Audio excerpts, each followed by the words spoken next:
Let's go fishing.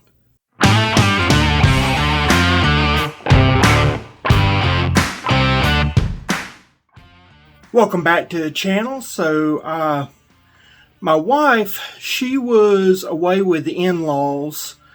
They went off-roading. They like to go do side-by-sides and that kind of stuff. And the place that they were staying at does not allow YouTubers, and they're catch and release only in their lakes. They were staying at a place up in northeast Alabama, and if I can't YouTube and I can't eat what I catch, why do I need to be there? So I decided I would do some fishing videos here. So you'll be seeing some of these coming out. And this one for Mother's Day, because it should be coming out Mother's Day. I decided to do it in honor of my mother because, well, she loves to fish. I mean, I get it honest. She loves to fish. And so we decided to go out and just go to my uncle's place. And I was using cane pole. She decided she wanted to use a rod and reel. So she was trying to catch some mullet. But I'll just let you see. It wasn't a typical mullet fishing trip, but you can see what happened. It was a good time either way. Stick around. Well, good afternoon, everybody. Today I'm cane pole fishing with my mom. She don't like to be videoed, so I'm not going to show you her. But we're just, I've got a family relative that they got a dock, and we're just using these cane poles here to fish, so stick around. So one of the things I've done, I went to Blackwater Bay Baits. They're right there. I got some wigglers, and I wasn't able to go fishing when I was going to go fishing. I put them in my ribworm thing. And ribworms and wigglers do not like each other, so these are my ribworms from the house. I like to use wigglers, but the wigglers all died. The ribworms, I guess, killed them. So we're using ribworms and a hook and a cork with just a itty bitty teeny tiny little split shot up here. And the idea is that the mullet will come down, they'll smell the worm, eat the worm. They never take the cork under. And they kind of flutter the cork and you take them from there. So I apologize for the wind, but we've got a rising tide right now. Unlike some places, Florida, you only get one high tide and one low tide. So, or other places in America, not other places in Florida, but other places in America, we don't have two high tides and two low tides like some places. What I was trying to say. But we're on a rising tide. High tide be tonight around 8 o'clock, so right at dark. Low tide was around 7-8 o'clock this morning, and I forgot my wind protector, so I apologize for that. So I'm on this slope here. It's an old boat ramp nobody uses anymore, so there's a slope, and that makes a perfect ambush point. I had something crush my worm. I wasn't paying attention. I lost it. So I'm trying to do that now.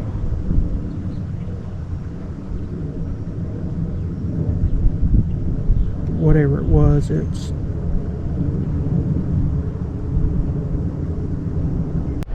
all I'm doing, just walking along this weed bed right now, just seeing what's going on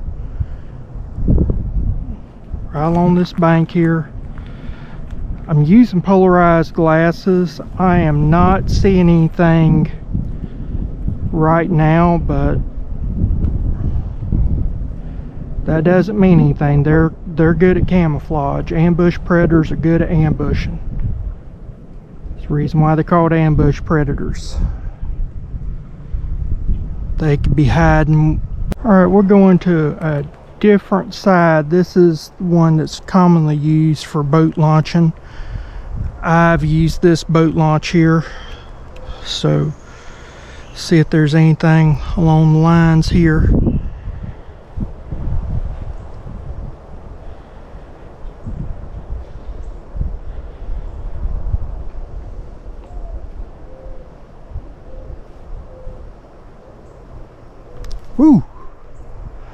got pulled.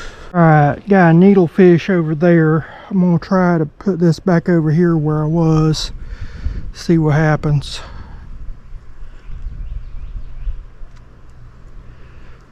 Move this along that edge there. See if I can get some type of response.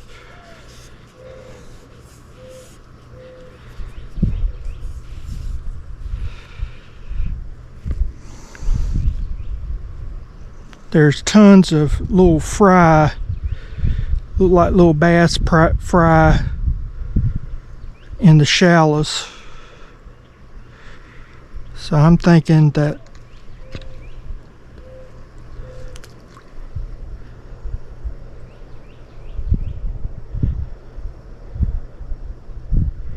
a little deeper might be it. Don't know yet. Gotta see. Something's playing with it, I think.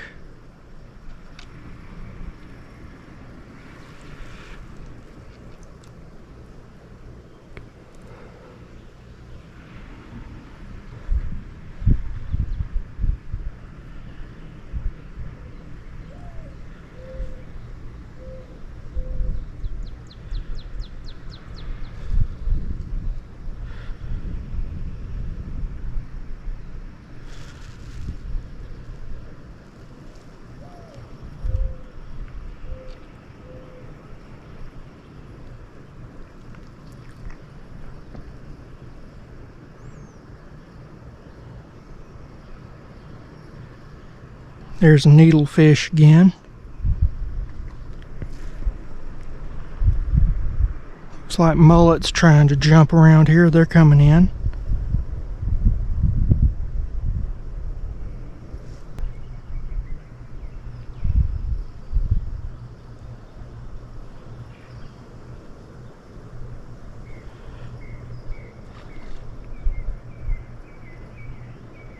Fish splashing off in distance is a mullet, so if you see something jumping, that's a mullet.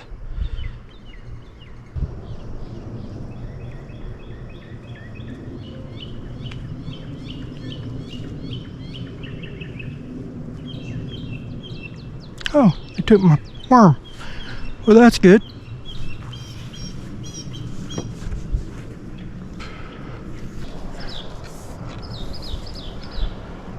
See how this does. I'm gonna go a little deeper out.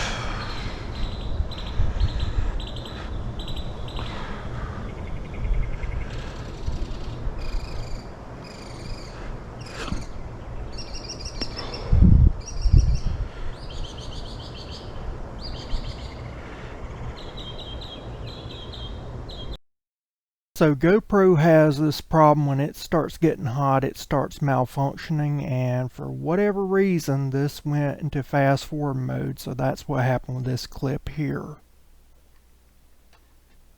Yeah, gotta love it.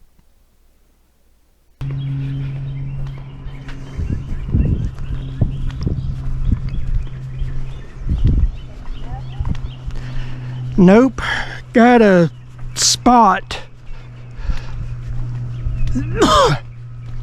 This type of croaker. There ain't no bucket out here. You can put them in as a... I can put them right there. Well, you'll have to walk back and forth. Well, I'm good. I'm just going to put this on a rod and reel. See if I can catch that gar.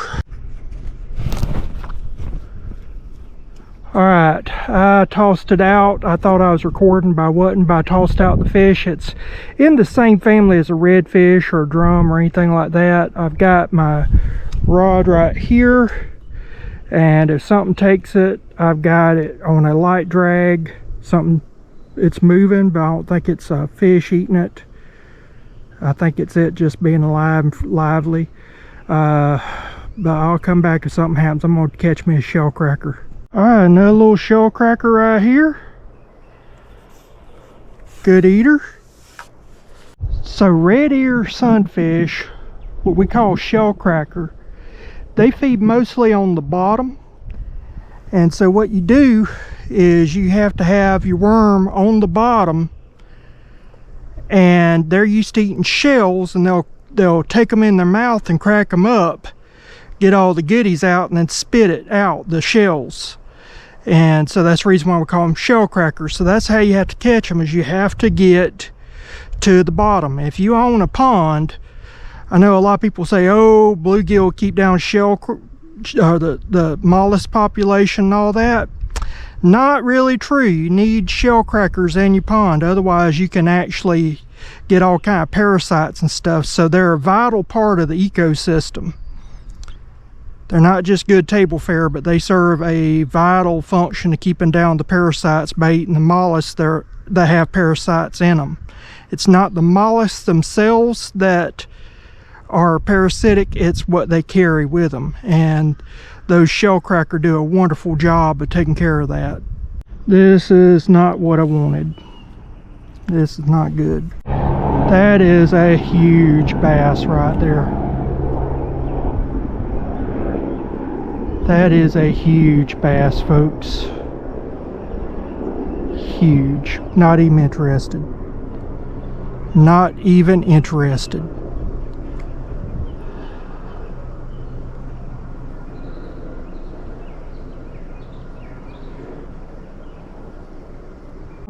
Something was biting my worm. Got my worm while I was trying to move down to where Mom was at. But it's probably just a little bitty bait, because the minute it took cork under it, got what it wanted and it was gone. If it had been a bigger fish, it would took the whole bait. I'm gonna help her get it. Hold on. Here, hold this and I'll take the gar. Alright, so I'll work around here. Ricky, I get it honest. She is gar angler. She's the great American fisherman. She'll fish anywhere. Anywhere she can show off, you'll surely find her there. Oh, it's a spotted gar too. They're native to Florida.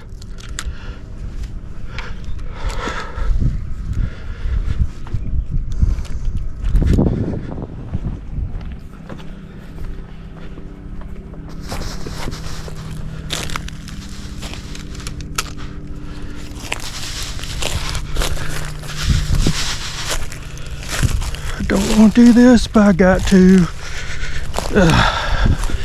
Yeah. Okay. Now.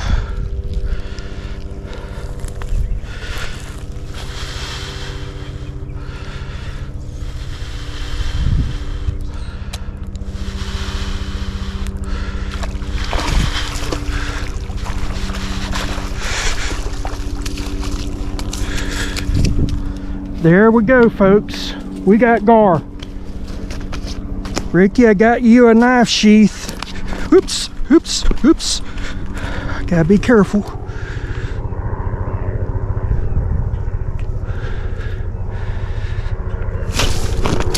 Don't you bite me, you son of a gun. Hey, stay. I didn't say you could go. I didn't say you could go. They're so slimy, though.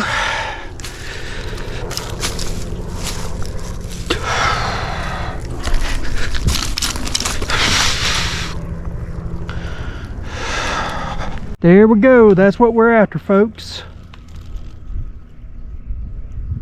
Mullet are here. Here, I'm gonna give you my pole and I'll put it over there, Mama. Here, I got a towel right here. I got it. Here, just take my pole. Before you lose it.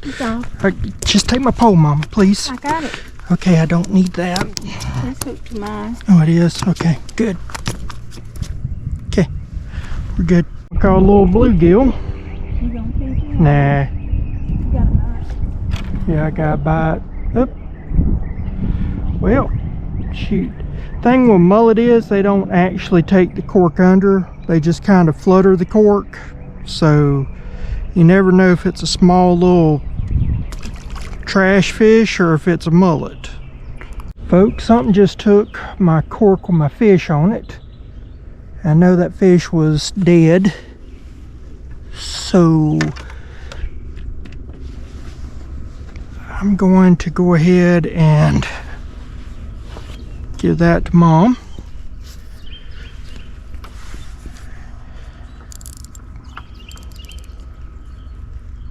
There we go. Reel this in.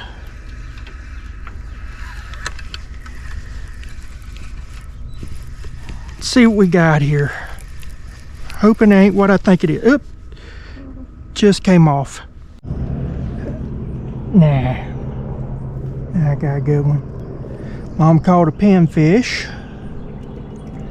Looks like I got something messing with my cork, but it's not acting like a mullet. Let's see what we got.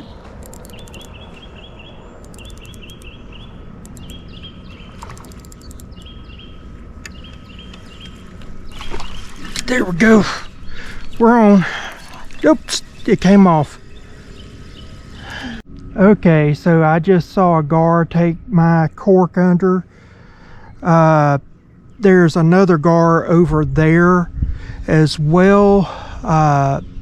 He's got the fish. He's fighting the fish now. It takes a while for them to work it in. Mom's caught a pinfish or something other, so that's good.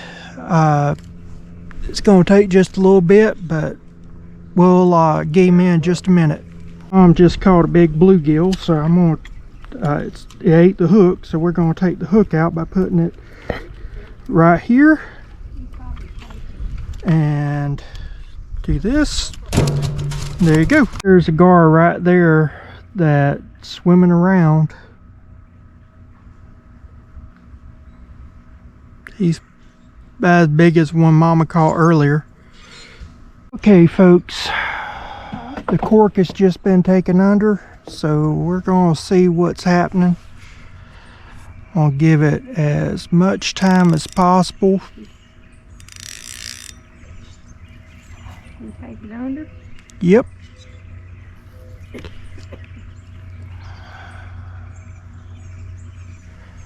Well, speaking of time to eat, it's wanting to go on. It's taking line. That's good. If he has any attention, he'll drop it. I know that's the reason why I'm trying not to give any attention to this. Wind it down fully. Well, I'm wanting it work it back in its teeth. If it's a gar, it needs to work it back in its teeth.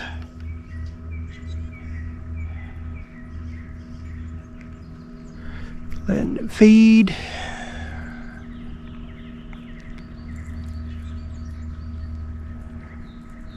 Yeah, he's got it. I think now we're going to just kind of, nope, let it go. All right, so we got another gar on. I'm letting it eat. It hit hard. I'm letting it eat, taking time. So it's just getting plenty of free line.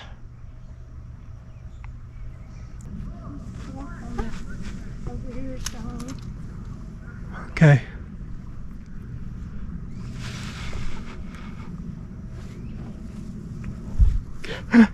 My cork on the pole is gone, so there's something on it, but I've got to worry about this gar.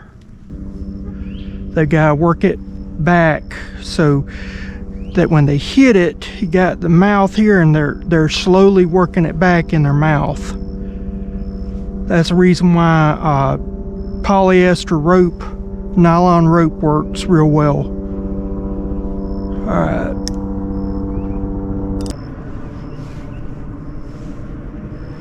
Three, two, one. There we go.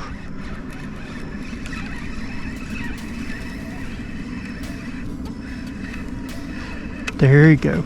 Yeah, I got you, buddy.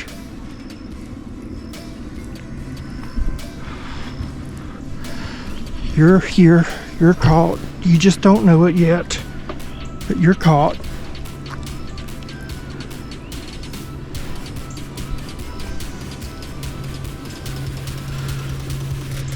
Oh yeah, he's got the line in his teeth is what it is. Oh, good Lord. This ain't good. Alright.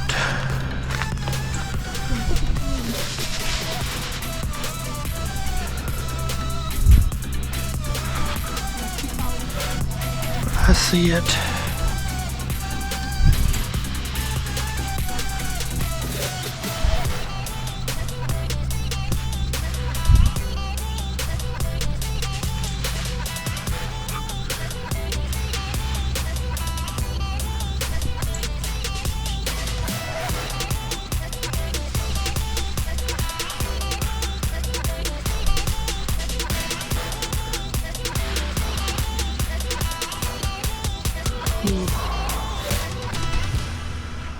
Lord, not what I wanted. That's what I got.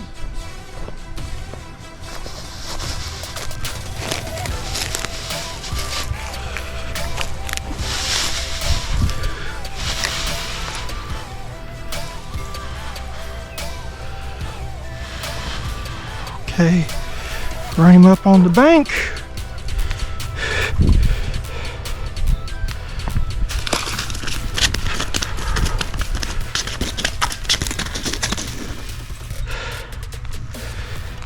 And he is lassoed. That has wrapped around his bill. He was lassoed. That's a first, folks. I just wanted to show you our catch. So this is Mama's gar. This is my gar. This is Mama's bluegill. And I believe that is also one that she caught as well. This is one that I caught. Let me show you something different about Mom's versus mine.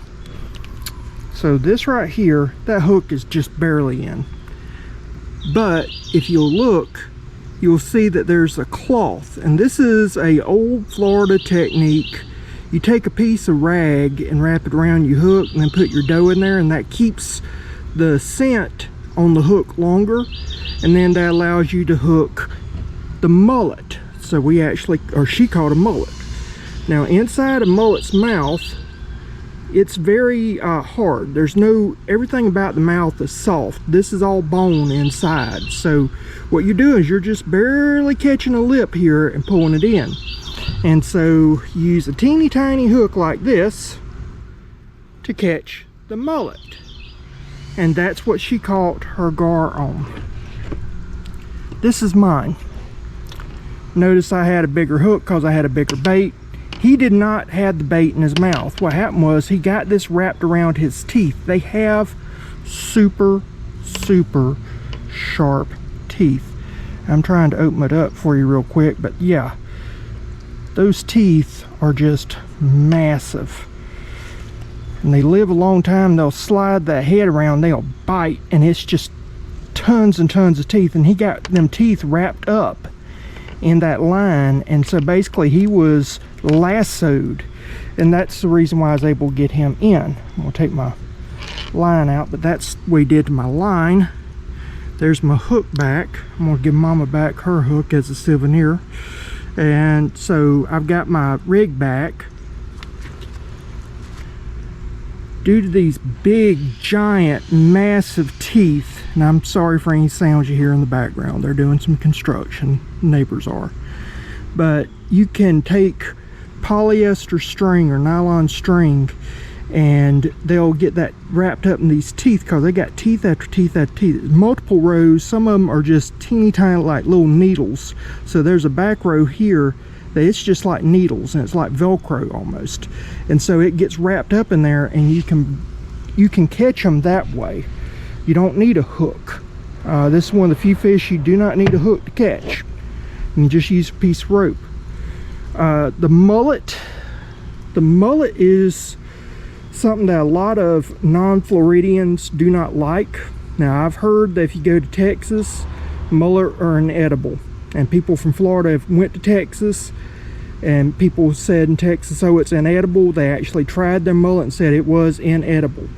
These right here are very nice. What you have to do though is you need to de-skin them. A lot of the flavor, these are a very oily fish, and they eat plants, is what they eat. That's the reason why she caught on dough. You can catch them on worms. I know a guy, Blackwater Bay Baits, the guy that owns that, he actually uses corn, which I think is funny, but it works.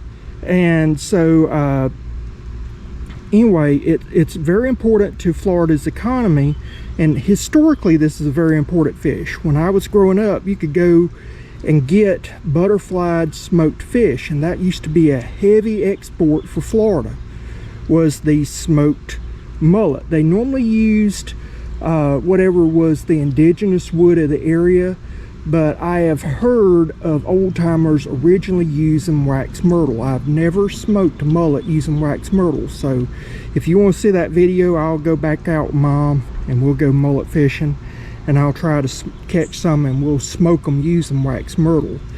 But typically what you do is you fry these up.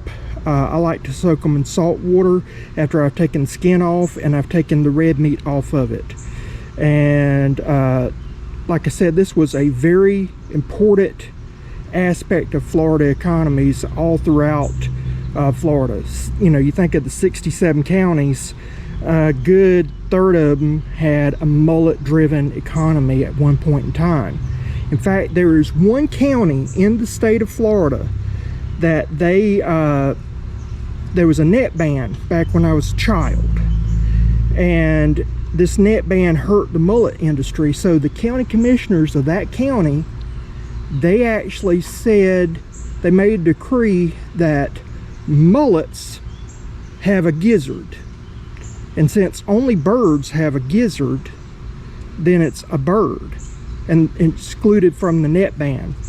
And so they actually put the mullet on their county courthouse. Now if you know which county that was and you know that story, comment down below. But they actually put the mullet on the weather vane to the courthouse instead of a rooster to show that it was a bird. I think it's hilarious. A little bit of odd bit of Florida. I'm not going to show it in the video how to clean if you're watching on YouTube. YouTube does not like to show violence, gore, blood, guts, anything of that nature. Even if it's showing how to process food, they still consider it to be blood, guts, and gore.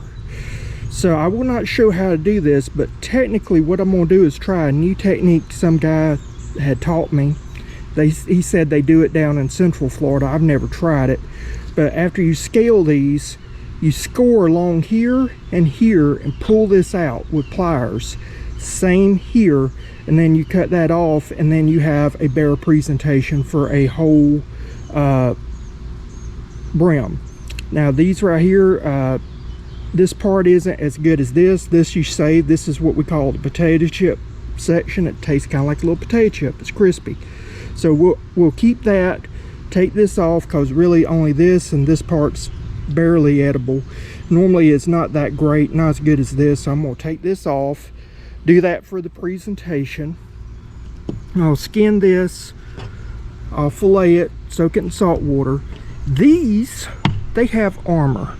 I mean, this is just armor plates is all that is. Bony armor plates. These things are prehistoric from the day of the dinosaurs. I use power snips to get these open. A knife and power snips. These are going to be cured and tanned and go to Ricky Wallace. I have a video coming up very soon where I'll be showing how to do two others that I caught previously with Ricky. I'll post a link in the description here where you can see it.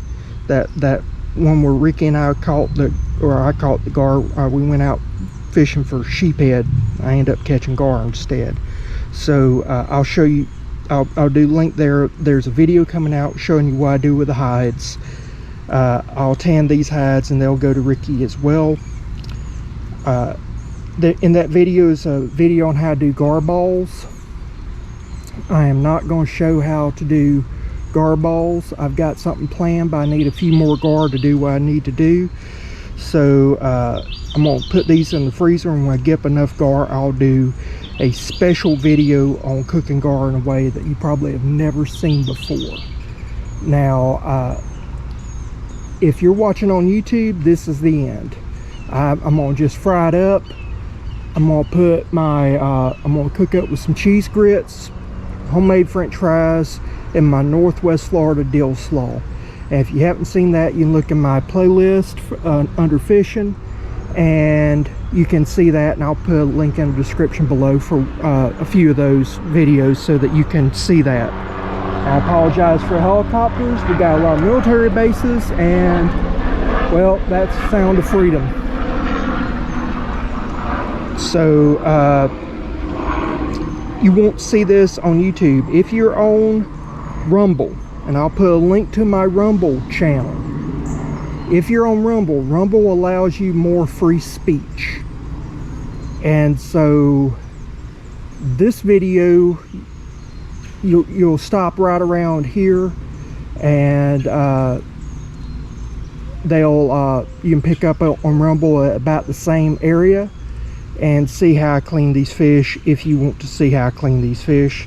If you're on YouTube and you do not want to see fish cleaned how I do it, then I recommend that, well, I'm just going to say thank you for watching. I appreciate it, and I thank you for your support. Please like, comment, share, subscribe. That all helps, and I'll see you again next time. Bye.